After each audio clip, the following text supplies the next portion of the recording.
how do I prove these things to the customer, right? So I say, you have to take a picture of I make my employees write, what is the torque spec of the drain bolt? Oh, Because then they have to have looked it up, or they're going to lie, like, and they have to torque stripe it. And then when they put on the air filter, they put on the oil filter, sorry. If it's a cartridge style, they have to initial it with the date and what the mileage was. So then I know, like, did you put an oil filter on? Air filter, picture of the air freshener in the car. To where, again, I'm not judging like, oh man, this guy's a great mechanic. He knows these little tricks to get his hands into. It's none of that. It's how well can you follow the process? yeah. So measuring your employee success is really about how good you are as a leader of just creating the process for them to follow. Right. And I realized that's what one of the big downfalls at the beginning is. I was hard on my employees, but there was no procedure. Like they were just said, go out and do an oil change. And I showed them how to do it on several cars.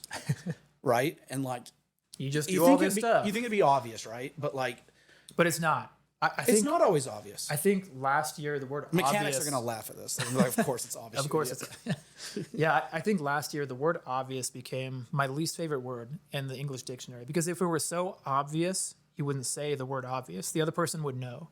Right. So having to use the word obvious implies that you didn't make it clear. And it's not about you, but it's just, in general, I think that whenever we state something, oh, obviously we do it this way.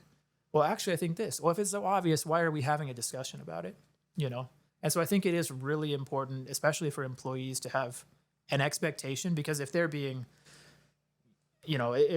measured by some metric they're not aware of, then that's not fair to the employees, and it's not healthy for them or for you to always be like, they didn't do this thing that I didn't actually tell them to do.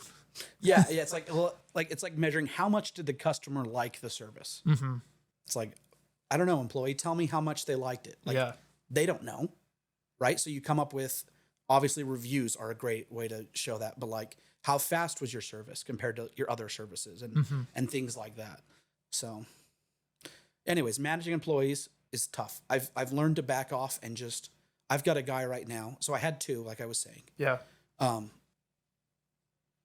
They both, my cousin that was the intern went back to school. And the other guy left the business.